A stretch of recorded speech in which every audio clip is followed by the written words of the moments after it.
আমার একটা মধ্যবিত্ত জীবন হবে। লম্বা মতো ঘর থাকবে, বেশ বইয়ের স্তূপ থাকবে, রংচটা দেয়ালে কিছু ছবি ঝুলবে, থাকবে বসার একটা খোলামেলা জায়গা, চা খাওয়ার কাপ, গল্প করার আপনি, খোলা বারান্দা, গাছ, ফুল, পাতা, বেতের বুক সেলফ, পুরনো কিছু বই আর চিঠিপত্র। ঘরে আসবে দক্ষিণের হাওয়া, বৃষ্টির দিনে মাটির ঘ্রাণ, জানলা দিয়ে চাঁদ আর এক ঘর উত্তর। আজকের সকালটা খুবই সুন্দর ছিল। গতকালের সারা রাত মুষলধারে বৃষ্টির পরে আজকের সকালে খুব সুন্দর একটা রোদ উঠল। সকালের এই কড়া রোদে হাঁটলে মাঝে মধ্যে মাতাল মাতাল লাগে। ঘুম থেকে উঠে একটা কল আসলো। কলটা ধরতে উপাস থেকে বলে উঠলো, বিটি আজকে চলে আসছো জুম ঘরে, আজকে হবে লাঞ্চ পার্টি। ট্রেডিশনাল লাঞ্চ হবে, সেখানে মরিচ ভর্তা থাকবে না, সেটা তো হয় না, তাই না? নাপ্পি মরিচ পেঁয়াজ রসুন দিয়ে এই মারফা লাগছে। আর পাইনাপেল রাস্তায় আসার সময় পেয়েছি। আর থাকছে পর্ক, ট্রেডিশনাল স্টাইলে রান্না করা, সেটাও অল্প একটু সাবান পাতা দেওয়া হয়েছে এখানে। স্মেলটা এত সুন্দর ছিল, খাবার একটা টেস্ট করে দেখলাম। এরপরে কি আছে দেখা যাক। ওয়াও, এটা বাঁশকুড়োল। বাঁশকুড়োলটাকে ভুনা করা হয়েছে, আর বাঁশকুড়োলের ভিতরে ছিল নাপ্পির পেস্ট।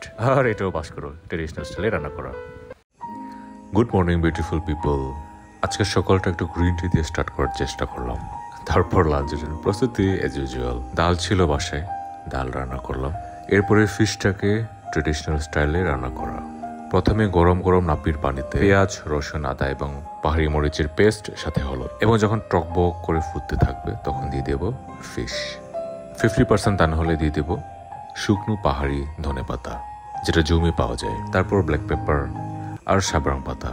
আমি আসলে পাহাড়ি মশলা খুবই বেশি পছন্দ করি, যেগুলো পাতা এবং গ্রিন হিসেবে পাওয়া যায়। আর সাথে একটু টক ফ্লেভারের জন্য দিয়ে দিলাম তেঁতুল, সেই সাথে পাহাড়ি ধনেপাতা। দ্যাটস অল, আমার লাঞ্চ রেডি। গরম গরম সাদা ভাতের সাথে ফিশ অ্যান্ড ডাল। আর আমার এই আজকের ফিশ কারিটা কিন্তু খুবই কম ঝুলে রান্না করা, যেহেতু ডাল আছে না। Good morning everyone. আজকে সকালে ঘুম থেকে উঠে মনে হলো একটু জুম ঘরে রান্নাবান্না করে খেলে কেমন হয়।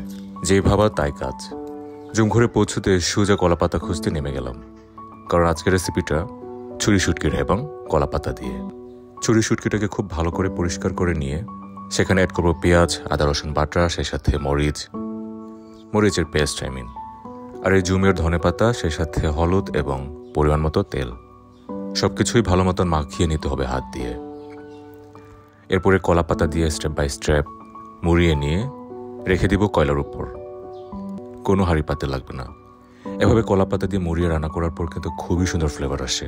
এই যে 15 থেকে 20 মিনিট পর হয়ে গেল আমাদের আজকের কলাপাতায় শুটকির হেবাং। ভিন্ন স্বাদের পাহাড়ি এই ফলের নাম অনেকেই গুটগুটি নামিয়ে চিনেন। আমাদের আঞ্চলিক ভাষায় বলা হয় থাইদিল। বিশেষ করে বর্ষাকাল আসলে এই থাইদিল ফলটা দেখে মেলে চিরাং হিল ট্রেক্সে। এটা কাঁচা থাকা অবস্থায় দেখতে সবুজ কালারের হয়, আর যখন একটু পাকতে শুরু করবে তখন এই কালার ধারণ করবে, আর যখন একদমই পেকে যাবে তখন কালো লালচে ধারণ করবে।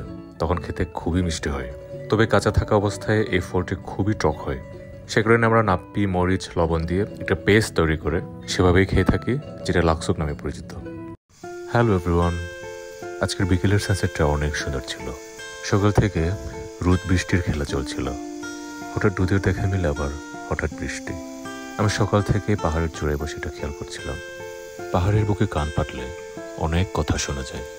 ইট speaks for itself, it speaks for everyone. যে তার কথা শোনার চেষ্টা করে সে শুনতে পায়। দিন পেরিয়ে এলো সন্ধ্যা, এখন ডিনারের জন্য প্রস্তুতি। আজকে ট্রাই করব বরবটির সালাদ। তিল নিব, সাথে রসুন আর কাঁচামরিচ, চাইলে চিনি শুটকি অ্যাড করা যায়। তিলটাকে ভালো করে রোস্ট করে সেটাকে পেস্ট বানিয়ে ফেলবো।